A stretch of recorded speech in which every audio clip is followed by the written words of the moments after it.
Hey, what's up, everybody? Dr. Jason Jones back with another episode of Health Made Easy. And this week, we are going to be giving you some cool stuff. We're going to be talking about de-junking your kitchen. And you know what I'm talking about, healthy food substitutes to common junk foods. So do you think that it's paradoxical that we, one way or the other, tend to love and even crave unhealthy foods that we know well and good aren't good for us, yet we eat them anyway? I know I do it. Almost all junk foods either contain too much salt, too much sugar, not to forget the pleasure-inducing artificial additives that are in there, which makes unhealthy food taste so good. Such foods also trigger the release of neurotransmitters like dopamine and oxytocin that induce the feelings of things like relaxation, pleasure, and even enjoyment. Therefore makes us go for second, third, and even fourth helpings of like deep fried chips or another slice of chocolate cake or pie or too much ice cream or something like that.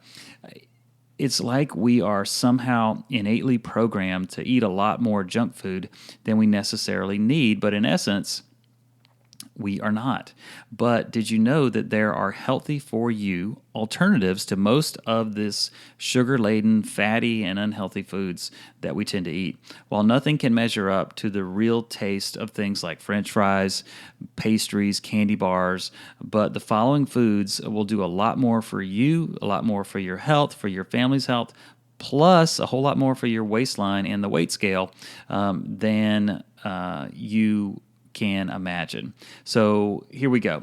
Healthy alternatives for things like deep fried chips, okay, or French fried chips or French fries or anything like that. You could do baked butternut squash chips. You also can do cinnamon carrot chips with hummus or a honey yogurt dip. You can do roasted plantain chips with like a salsa verde or baked taro chips. You can do baked rosemary and garlic sweet potato chips. These are particularly tasty. Baked zucchini chips with Parmesan cheese on them. There are some great substitutes for what I call commercialized butter due to the fact that it has a very high saturated fat content of the bad variety, because some saturated fat is actually good for us, and the ability to induce things like lactose and casein intolerance. We're going to include the following oils. So if you're using something like a Kerrygold butter or some sort of grass-fed butter, that's totally okay, but commercialized butter, here's some alternatives for you. You can use the monounsaturated fat and olive oil that may have many health benefits and has been shown to do so, like reducing the risk of cardiovascular disease, improving blood sugar, and lowering cholesterol. Coconut oil is a great butter substitute, especially for individuals who like avoiding dairy. Greek yogurt is not only high in protein, but it also makes an excellent substitute for butter in baking recipes and other foods. Just make sure that you get the plain, like zero sugar Greek yogurt when you go to do that, because a lot of those they'll say plain yogurt, but it'll have 20 or 30 grams of carbohydrates per serving. Avocado is a nutritious alternative to butter because it can increase the overall nutritional value of any meal, including baked goods as well. Nut butter derived from almonds or peanuts or even cashews or sesame seeds add healthy fats and nutrients to your foods. You can also replace regular bread that is commonly made from refined wheat, which has been stripped of things like fiber and nutrients that results in a significant spike in your blood sugar and even can lead to an increased calorie intake with these alternatives.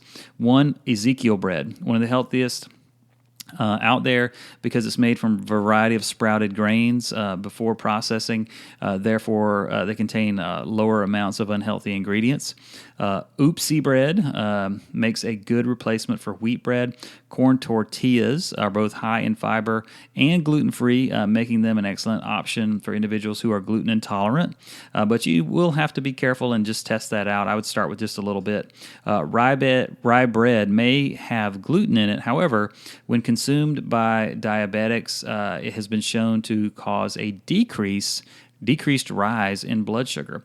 Baked sweet potatoes and butternut squash make a tasty, healthy substitute for bread. So I hope these helped out. We always need to be looking at de-junking our kitchen, upgrading our snacking that we do, and the meals that we eat, and just being more prepared. But I just hope these were helpful for you guys, and we will see you on the very next podcast. See you later. Bye-bye.